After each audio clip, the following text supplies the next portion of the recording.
बलोचिस्तान के अमन पर बुज़दिलाना वार, कोयटा फिर लहू लहू। हजारगंजी की सब्जी मंडी में धमाका, 2 बच्चों और FC एहलकार समेत 18 अफराद शहीद, 48 जख्मी। 8 अफराद की शहादत पर हजारा बरादरी का मगरबी बाईपास पर धरना। हलाकतें तकरीबन आप 20 तक समझिए, 16 के तकरीबन 20 समझिए आप, 20 समझिए। खुदकुश धमाका था। पूरा जो एरिया है वो पुलिस ने कवर किए, उसमें हमारे इदारे लगे हुए हैं। उस पर हम अतमी पोजीशन तक अभी तक नहीं पहुंच सके कि हम कह सकें कि किस तरह हुआ। कोयटा धमाका कैसे हुआ, सूबाई वुज़रा की लाइल्मी उरूज पर। मुतासरा मकाम से शवाहिद जमा करने लिए गए फोर्सेस का सर्च ऑपरेशन। वजीर आजम का कीमती इंसानी जानों के ज़िया पर इजहार अफसोस, रिपोर्ट तलब।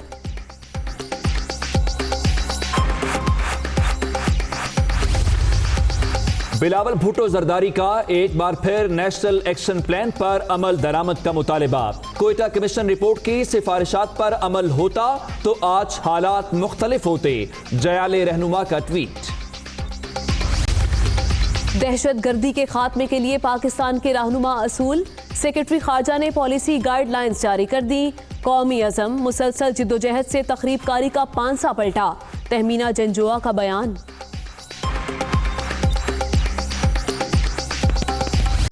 आमदन से जायद असासे बनाने का इल्जाम हमजा शहबाज शरीफ नैब लाहौर ऑफिस में पेश। 2003 में असासे 2 करोड़ थे, अब 41 करोड़। जराए आमदन क्या हैं? नैब के सवालात, बिजनेस को सियासत से अलग रखा, लीगी रहनुमा ने दस्तावेजात पेश कर दी। नवाज शरीफ का शरीफ मेडिकल सिटी में एक बार फिर तिब्बी मुआयना, इलाज के लिए मुशावरत। साबिक वजीर आजम की जमानत खत्म होने में सिर्फ 1 माह बाकी।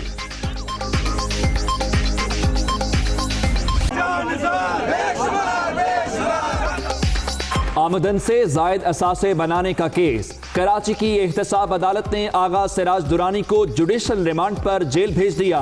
नैब को आइंदा समात पर रेफरेंस दायर करने का हुक्म। जाली बैंक अकाउंट्स केस में अहम पेशरफ, आसिफ अली जरदारी ने असर रसूल से 1.5 अरब कर्ज लिया, जाली कंपनी बनाई, रियायत के मुस्तहिक नहीं, जमानत मुस्तरद की जाए। नैब ने इस्लामाबाद हाई कोर्ट में जवाब जमा करा दिया।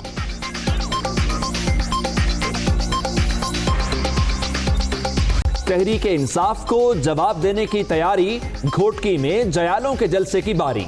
खानपुर महर में सियासी ताकत का मुजाहरा करने के लिए मैदान सज गया। बिलावल भुट्टो जयालों का लहू गरमाएंगे।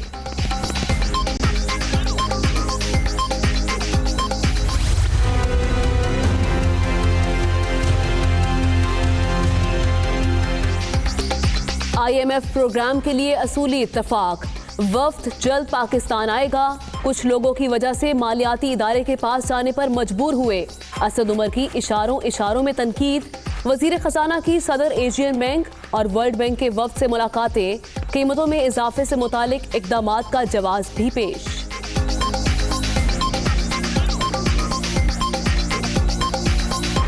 जो आप जिसकी तरफ इशारा कर रहे हैं वो प्राइस इंक्रीज वाला है, और उसमें भी जो है ज़्यादातर इक़दाम तो पहले लिए जा चुके हैं, और वो इसलिए लिए जा चुके हैं कि जो ख़तरनाक हद के तक का हमारी प्राइस था उससे ये अंदर ऐसे इक़दाम करने पड़ते हैं। सो वो भी ज़्यादातर तकरीबन हो चुके हैं। अब जो आगे काम करना है वो तो स्ट्रक्चरल रिफॉर्म्स का काम करना है। खैबर पख्तूनख्वा के मुजव्वज़ा बल्दियाती निज़ाम पर तहफ़्फ़ुज़ात सामने आ गए। इख्तियारात फ़र्द वाहिद के पास होंगे। तहसील नाज़िम, डॉक्टर्स और असातिज़ा की तय्युनाती का मुख्तार। कम तालीम याफ्ता शख्स आला तालीम के हामिल अफराद का इंतखाब कैसे करेगा? शहरियों के सवालात। क्वालिफाइड बंदा, एक डॉक्टर, इसको अगर आप जो है ना नाज़िम के हाथ में देंगे इसके इख्तियारात हो, तो डेफिनेटली इसमें वहाँ पे अपने सियासी जो असर रसूख हैं इसका इस्तेमाल करेगा। एक नॉन प्रोफेशनल बंदा प्रोफेशनल लोगों के जो इंटरव्यूज़ वगैरह लेंगी, तो मैं समझता हूँ कि ये जो एजुकेटेड लोग हैं इस पर मतलब ये उनके लिए एक मजाक बन जाएगा। खाली पड़ी है, एक पैसे की दवाई नहीं देते, ये सब बेच के ना स्टोरों पे देते हैं और वहाँ से हम लेते हैं। यूरोप के मुकाबले का दावा, हालत इथियोपिया से भी बदतर। कराची के सिंध गवर्नमेंट अस्पताल लियाकताबाद में मरीजों की फरियाद, अद्वियात की फराहमी बंद, एक्सरे और सिटी स्कैन मशीनें खराब, ऑपरेशन मुलतवी होना मामूल। दवाई नहीं आ रही तो हम कहाँ से देंगे? हमें भी एहसास है इस बात का कि गरीब आदमी है बेचारा, कहाँ जाएगा अपनी दवाई लेने। यहाँ पर मेडिसिन नहीं है, एमएस नहीं है, गैस नहीं है, पानी नहीं है। ऑपरेशन अब बंद हो गए, आज नहीं हुई लिस्ट। ब्लड बैंक काम नहीं कर रहा, उसका फ्रिज काम नहीं कर रहा। गंदम खरीदारी मराकज में काश्तकारों की रजिस्ट्रेशन का अमल जारी। सरकार का खरीदारी के लिए 1300 रुपए फी मन रेट। फैसलाबाद में काश्तकार कीमतों में इजाफा न होने पर हुकूमत से नाला।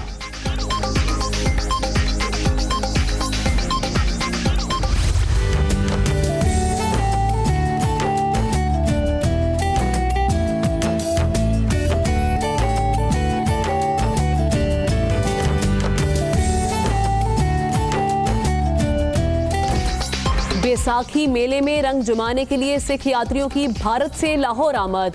आज हसन अब्दाल जाने का प्रोग्राम। 10 रोज क़याम के दौरान मुख्तलिफ मजहबी मकामात की यात्रा करेंगे।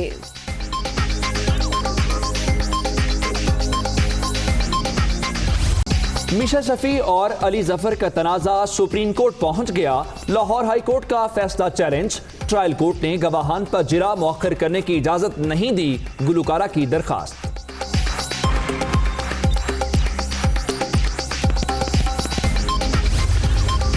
पाकिस्तानी DTH इस साल नवंबर तक लॉन्च हो जाएगा। भारतीय चैनल दिखाने वालों के खिलाफ सख्त एक्शन लिया जाएगा। चेयरमैन पेमरा सलीम बेग की वार्निंग। केबल ऑपरेटर्स के साथ ताउन की यकीन दहानी। 40 मिनट तक जो है हमजा शहबाज नैब की जो है वो नैब की कंबाइंड इन्वेस्टिगेशन टीम जो थी उनके सामने मौजूद रहे। उन्होंने मुतअद्दिद सवालात किए। उन्होंने ये भी पूछा कि आप पर इल्ज़ामात हैं कि 2003 में आपके 2 करोड़ रुपए के करीब असासाजात थे और आप बढ़ के जो है वो 41 करोड़ रुपए तक पहुँच चुके।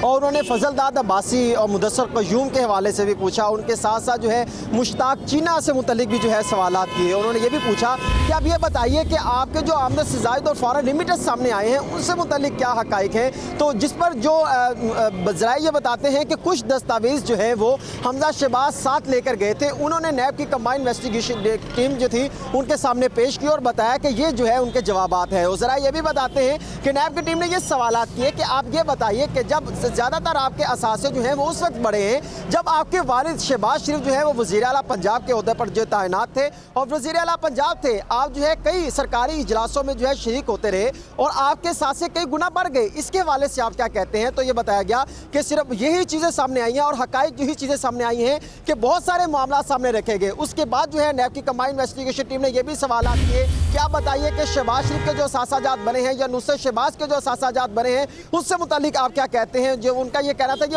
वही बता सकते हैं। फिर सलमान शहबाज से मुतालिक भी पूछा गया तो ज़रा ये बताते हैं उनका ये कहना है कि बिजनेस के मामला जो है वो सलमान शहबाज डील करते थे। और जब उन्होंने ये पूछा कि आप ये बताएं कि फ़ॉरन जो है वो रिमिटेंस जो आपको आते रहे बैरून ममालिक से जो पैसे आपके अकाउंट से मुंतकिल होते रहे, 2016 में आपके लाहौर के मुकामी बैंक में जो है वो 1 लाख से ज़ायद डॉलर आपके अकाउंट में जो है शरीफ खानदान के अकाउंट में मुंतकिल किए गए। उसके हवाले से आप क्या कहते हैं? तो उनका ये कहना था ठीक है, मुख्तलिफ असासों से मुतालिक उनसे आज सवालात किए गए हैं। तफसीलन अपडेट कर रहे थे हसन रजा, शुक्रिया आपका। साबिक वज़ीर आज़म नवाज शरीफ का शरीफ मेडिकल सिटी में एक बार फिर तिब्बी मुआयना किया गया है। इस दौरान इलाज के लिए मुशावरत हुई है। साबिक वज़ीर आज़म की जमानत खत्म होने में सिर्फ 1 महीना बाकी रह गया है। साबिक वज़ीर आज़म नवाज शरीफ का आज शरीफ मेडिकल सिटी में मुआयना हुआ। नवाज शरीफ के ब्लड प्रेशर और शुगर समेत दीगर टेस्ट किए गए। नवाज शरीफ अगले हफ्ते भी तिब्बी मुआयने के लिए शरीफ मेडिकल सिटी जाएंगे।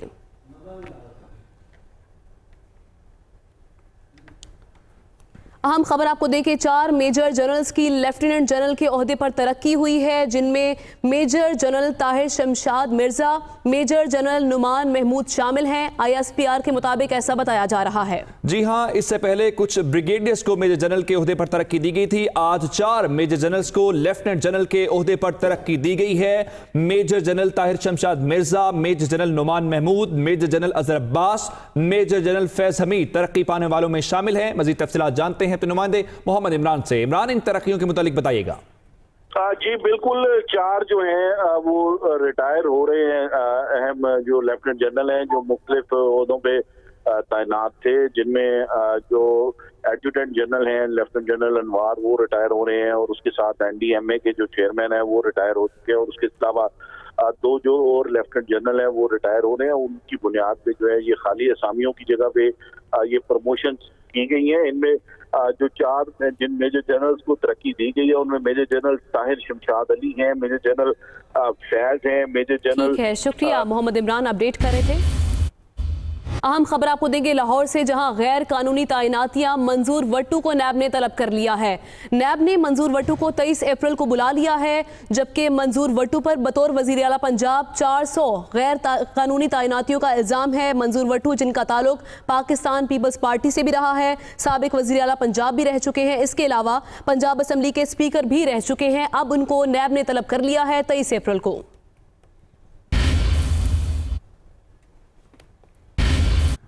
मैट्रिक इम्तिहान पूछा पाछी से आसान हो गया है। कराची की लड़कियां लड़कों पर बाजी ले गई हैं और आपको बताएं कि शाह फैसल के स्कूल में किताबें खोलकर पर्चा हल किया जा रहा है। सिंध में जो इम्तिहानात हो रहे हैं उसमें इसी किस्म का मुजाहरा हमें देखने को मिल रहा है कि जो स्टूडेंट्स हैं, जो तलबा, उसमें चाहे वो मेल स्टूडेंट्स हों या फिर फीमेल स्टूडेंट्स हों, सभी एक ही इस वक्त जो मामले के ऊपर यकजा नजर आते हैं वो ये है कि नकल के जरिए अकल का इस्तेमाल किया जाएगा और अकल का इस्तेमाल करते हुए इम्तिहान को पास कर लिया जाएगा। तो सिंध हुकूमत की नाअहली इन इम्तिहानात में खुलकर सामने आ गई है। तो कराची में ये शाह फैसल का एक स्कूल है जहां पर बच्चियां किताबें खोलकर पर्चा हल कर रही हैं। इसी बारे बात करेंगे हमारे नुमाइंदे हामिद उर रहमान से। हामिद, कहिएगा, कराची में आज भी चीटिंग उरूज पर रही?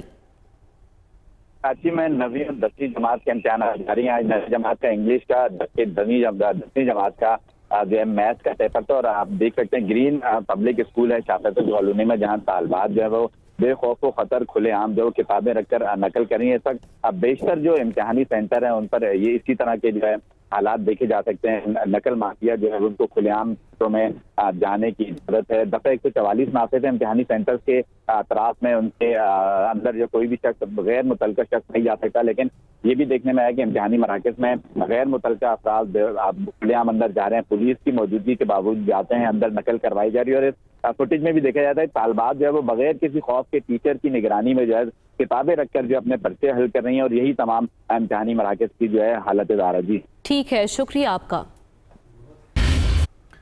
दहशतगर्दों ने कोयटा शहर का अमन फिर तार तार कर दिया है। हजारगंजी सब्जी मंडी में धमाके से 18 अफराद जाँ बहक और 48 जख्मी हो गए। शुहदा में 2 बच्चे, एक FC एहलकार और हजारा बरादरी के 8 अफराद भी शामिल हैं। अफसोसनाक वाक़े पर पुलिस और सूबाई वज़रा मुतज़ाद बयानात देते नजर आए। इस अफसोसनाक वाक़े पर अवाम ने मगरबी बाईपास पर अपना एहतजाज भी रिकॉर्ड करवाया है।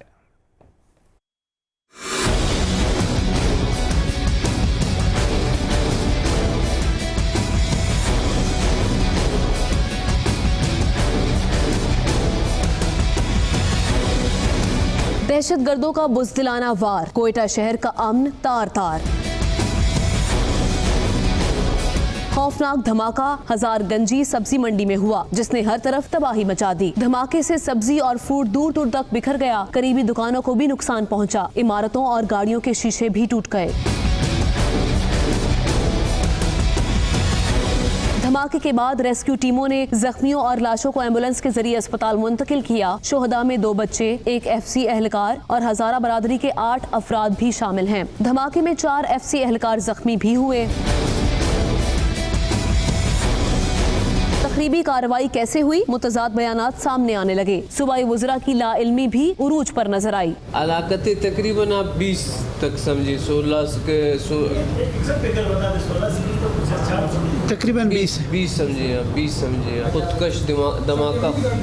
खुदकुश धमाका था। पूरा जो एरिया है वो पुलिस ने कवर किए, उसमें हमारे इदारे लगे हुए हैं। उस पर हम आत्मी पोजीशन तक अभी तक नहीं पहुंच सके कि हम कह सकें कि किस तरह हुआ। इससे पहले DIG ने हलाकतों से मुतालिक कुछ और बयान दिया था। शहादतें हुई हैं तकरीबन, जो अभी तक का मेरा फिगर है वो 16 का है, जिसमें 8 लोग जो हैं वो हज़ारा बरादरी के हैं, 7 दूसरे लोग हैं यहाँ काम करने वाले जो इर्द गिर्द थे, एक FC की शहादत है। अफसोसनाक वाक़े पर अवाम ने मगरबी बाईपास पर एहतजाज किया और दहशतगर्दों को कैफिर किरदार तक पहुँचाने का मुतालबा किया। दूसरी तरफ वजीर आज़म इमरान खान ने हजारगंजी में होने वाले धमाके में कीमती जानों के ज़िया पर अफसोस का इजहार करते हुए रिपोर्ट तलब कर ली है। और इस हमले के बाद पीपल्स पार्टी के चेयरमैन बिलावल भुट्टो जरदारी ने एक बार फिर नेशनल एक्शन प्लान पर अमल दरामद का मुतालबा कर दिया है। बिलावल भुट्टो ने ट्विटर पैगाम में कहा कि कोयटा कमीशन रिपोर्ट की सिफारिशात पर अमल होता तो आज हालात कुछ मुख्तलिफ होते। अफसोस कि हम इतने अलमनाक सानहे के बाद भी ऐसी जामिया रिपोर्ट पर अमल करने में नाकाम हुए। बिलावल भुट्टो ने कोयटा में बॉम्ब धमाके की मजम्मत की। उनका कहना था कि हर दहशतगर्द वाक़या याद दिलाता है नेशनल एक्शन प्लान पर अमल दरामद बयानात तक महदूद होकर रह गया है। सिलेक्टेड हुकूमत दहशतगर्दों के हमदर्दों का कैंगरू थैला बनना बंद करे।